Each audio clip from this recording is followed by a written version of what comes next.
হলো বস্তি পুনর্বাসন, দ্বিতীয়ত মুক্তিযোদ্ধা শহীদ পরিবারের ক্ষতিপূরণ।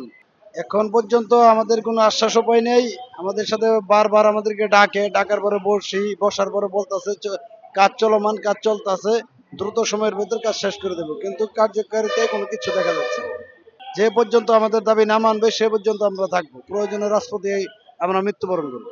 এটা যতটুকু আমরা জানতে পারছি যে মন্ত্রী পরিষদে সচিবালয়ে ভূমি উপদেষ্টার সাথে বিএনপি কর্মকর্তাদের একটা সুসম্পর্ক আছে।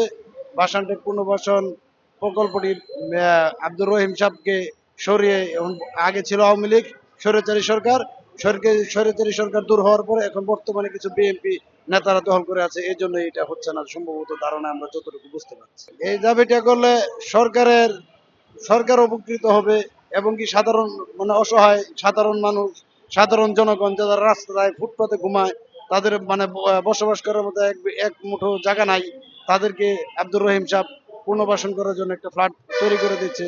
এটা তো আব্দুর রহিম সাহেবকে নোবেল বিজয়ী পুরস্কার হিসেবে মানে দেওয়া লাগে, তারপরও মানে তা না দিয়ে তার সাথে আরো মানে শয়তানি ফাইজলামি শুরু করে দিচ্ছে।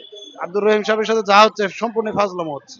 আমরা যে দুইটা দাবি নিয়ে বসে আছি, আগে থেকে মানে 9 আগস্ট থেকে বসা এখন পর্যন্ত আমরা এই দুইটা দাবি নিয়ে আছি, বাড়তি কোনো দাবির কথা এখানে বলা হয় না এবং কি আমরা এই বিষয়ে মানে অবগত না। আমরা দুইটা দাবি, এক হলো বস্তি পুনর্বাসন আর একটা শহীদ পরিবারের ক্ষতিপূরণ আদায় সংগ্রাম পরিষদ।